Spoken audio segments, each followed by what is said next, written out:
तालुक्यात बोळेगाव परिसरात एसगी नदी पात्रातून सुरू असलेल्या अवैध रेती वाहतुकीचा प्रकार पुन्हा एकदा समोर आला आहे।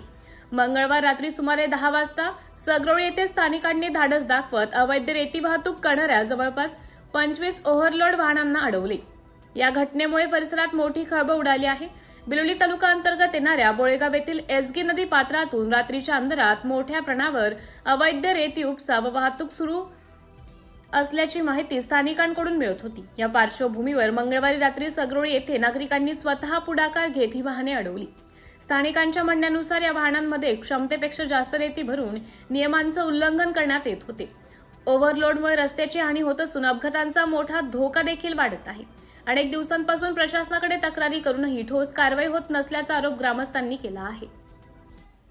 या घटनेनंतर नागरिकांनी जिल्हाधिकाऱ्यांनी तात्काळ लक्ष घालून अडवलेल्या सर्व वाहनांना ताब्यात घेऊन संबंधितांवर कडक कारवाई करावी अशी मागणी केली आहे। तसेच महसूल व पोलीस प्रशासनाने संयुक्त मोहीम राबवून अवैध रेती उत्खनन पूर्णपणे बंद करावे अशी मागणीही होत आहे।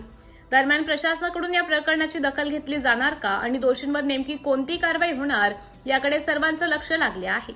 सिटी इंडिया न्यूज साठी प्रतिनिधी जयप्रकाश गोंडशेटवार, नांदेड।